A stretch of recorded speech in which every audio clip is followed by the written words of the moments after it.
Trump कार्यकालका 9 चर्चित घटना। अमेरिकी राष्ट्रपति डोनाल्ड ट्रम्पले आफ्नो 4 वर्षीय कार्यकाल बुधबार समापन गरेका छन्। अमेरिकी इतिहासमै 2 पटक महाअभियोगको सामना गरेर रेकर्ड बनाएका राष्ट्रपति बितेको 4 वर्षमा सकारात्मक भन्दा नकारात्मक विषयमा बढी चर्चित रहे। ट्रम्पको 4 वर्षीय कार्यकालमा भएका 9 चर्चित घटना। सन् 2016 मा अमेरिकामा भएको राष्ट्रपतीय चुनावमा डोनाल्ड ट्रम्पले अनपेक्षित रूपमा चुनावमा डेमोक्रेटिक उम्मेद्वार हिलारी क्लिन्टनलाई पराजित गरेका थिए। पपुलर मतमा क्लिन्टनभन्दा कम मत पाए पनि इलेक्टोरल कलेज मतका आधारमा उनी विजयी भएका थिए। चुनावी अभियानदेखि नै ट्रम्प झुटा र भ्रामक अभिव्यक्तिका कारण चर्चामा रहेका थिए। 2017 को जनवरी 20 तारिखमा अमेरिकाको 45औं राष्ट्रपतिका रूपमा कार्यभार सम्हालेका उनी 4 वर्षमै व्हाइट हाउस छोड्ने अवस्थामा पुगेका छन्। सन् 2020 को निर्वाचनमा ट्रम्प डेमोक्रेटिक उम्मेद्वार जो बाइडेनसँग पराजित हुन पुगेपछि उनी 1 कार्यकाल मात्र सम्हाल्ने नगन्य संख्याका अमेरिकी राष्ट्रपतिको सूचीमा दर्ज भए। हरेक मुद्दामा विवादमा तानिने ट्रम्प कार्यकाल सकिन लाग्दा संघीय संसद भवनमा आक्रमण गर्न उक्साएको आरोपमा दोस्रो पटक महाअभियोगको सामना गर्नु पर्यो। 5 जनाको ज्यान जाने गरी संसद भवनमा भएको आक्रमणले ट्रम्पको कार्यकालमा इतिहासकै कालो धब्बा लागेको छ। ट्रम्प राष्ट्रपति भएको समयमा अमेरिकामा के भयो त? व्यापार विवाद। अमेरिका पहिलो नीतिका साथ राष्ट्रपतिको कार्यकाल आरम्भ गरेका ट्रम्पले पहिलो वर्षमै चिनिया सामानमा कर वृद्धि गरेर विश्वको दोस्रो ठूलो अर्थतन्त्रसँग व्यापार युद्ध छेडे। कर वृद्धिको सिलसिला झण्डै 1.5 वर्ष चल्दा अर्थतन्त्रमा मात्र प्रभाव परेन, चीनसँगको सम्बन्ध तल्लो स्तरमा झर्यो। ट्रम्पले राष्ट्रिय सुरक्षामा खतरा पैदा गर्न सक्ने भन्दै टिकटक लगायतका 100औं चिनिया एप र हुवावे जस्ता बहुराष्ट्रिय कम्पनीलाई प्रतिबन्ध लगाउने निर्णय गरे। ट्रम्पले चीनसँग मात्र नभई क्यानाडा, मेक्सिको र युरोपेली युनियनलाई चिडाउने काम गरे। ती मुलुकका सामानमा कर वृद्धि गर्दा साझेदार मुलुकसँग अमेरिकाको सम्बन्ध चिसिन पुग्यो। ट्रम्पले क्यानाडा, अस्ट्रेलिया, जापान जस्ता 11 विकसित मुलुक सम्मिलित ट्रान्स प्यासिफिक पार्टनरसिपबाट हात झिकेर नाफ्टामा हस्ताक्षर गरे। ट्रम्प प्रशासनको खर्च वृद्धि र कर कटौतीका कारण संघीय मुद्रास्फीति झन बढ्न पुग्यो। आप्रवासनमा कठोर नीति। श्वेत सर्वोच्चता र अमेरिका पहिलो विदेश नीति अख्तियार गरेका ट्रम्पले 4 वर्ष कार्यकालमा आप्रवासी नीतिमा कडा कदम चाले। उनको पालामा आप्रवासीलाई छिर्न नदिन अमेरिका र मेक्सिकोमा सीमामा पर्खाल लगाउने काम भयो। जनवरी 8 तारिकसम्म 853 माइल पर्खाल निर्माण सम्पन्न भएको छ। सीमा पर्खाल लगाउन ट्रम्पले मागेको बजेट संसदले दिन नमानेपछि अमेरिकी सरकारले इतिहासकै लामो 35 दिन शटडाउनको सामना गर्नु पर्यो। आप्रवासनको कठोर नीतिका कारण अमेरिकामा रहेका 1 करोड 10 लाख बढी कागजपत्रविहीन अवस्थामा रहे। यस्तै ट्रम्पले दर्जन बढी मुस्लिम बाहुल मुलुकका नागरिकलाई अमेरिका प्रवेशमा रोक लगाए। इरानसँग तिक्तता।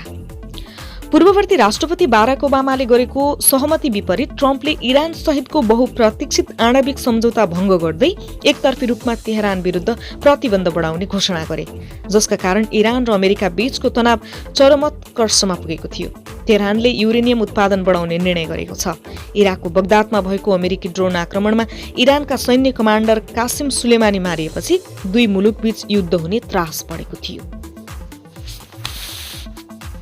उत्तर कोरियासँग मित्रता। राष्ट्रपति ट्रम्पको कार्यकालमा उत्तर कोरियाली नेता किम जोङ उनसँग 2 पटक प्रत्यक्ष वार्ता गर्नुका साथै उत्तर दक्षिण कोरियाको सीमावर्ती सहर पामनोम पुगेर उत्तर कोरियाको भूमि टेकेका थिए। 2 नेताबीच अनौपचारिक कुराकानी भए, तर कोरियाली द्वीपलाई आणविक निशस्त्रीकरण गर्ने सम्बन्धी 2 देशबीच हुने भनिएका कैयौं वार्ता प्रयत्नले अन्तिम रूप लिन सकेन।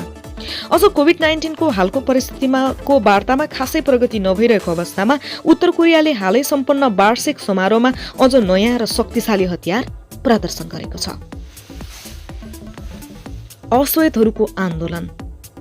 राष्ट्रपति ट्रम्पको कार्यकालभर जातीय अल्पसंख्यकमाथि अत्याचार गरेको आरोप लागिरह्यो। अमेरिका गोराहरूको हो, व्हाइट सुप्रिमेसिस्ट भन्ने धारणाले अमेरिकी समाजभित्र गहिरो विभाजनको रेखा कोर्दै थियो। यही सिलसिलामा गोरा प्रहरीको कारबाहीमा जर्ज फ्लोयड समेतका केही अश्वेत व्यक्तिको मृत्युले पुरै अमेरिकालाई हल्लाइदिएको थियो।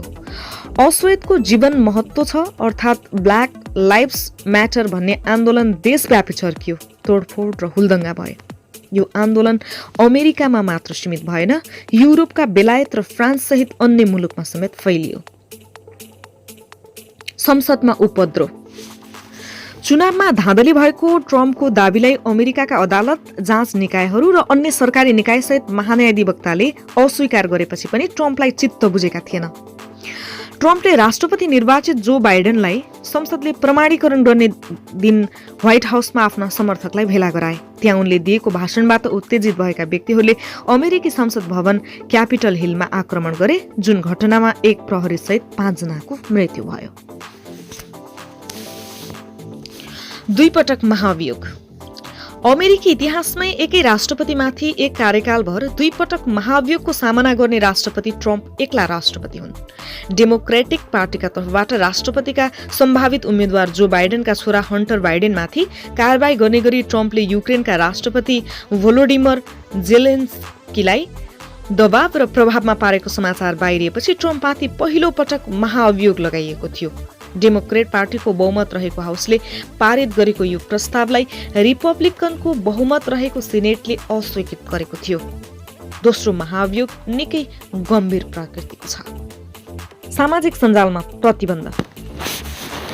हिंसाका लागि उस्काएको र चुनावमा धाँधली भएको भन्ने मनगढन्ती आरोप भन्दै अमेरिकी प्रविधि कम्पनीहरू ट्विटर, फेसबुक, युट्युब समेतका सामाजिक सञ्जालले ट्रम्पका खाता नै बन्द गरिदिए।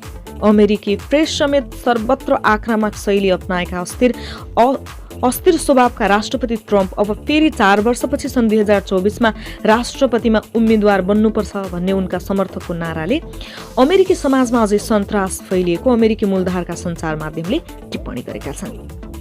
कोरोना महामारी। कोरोना भाइरसको उत्पत्तिलाई लिएर चीन र अमेरिका बीच आरोप प्रत्यारोप चलेको थियो। ट्रम्पले भाइरस चीनको प्रयोगशालामा बनाइएको आरोप लगाउँदै त्यसलाई चिनिया भाइरसको संज्ञा दिए।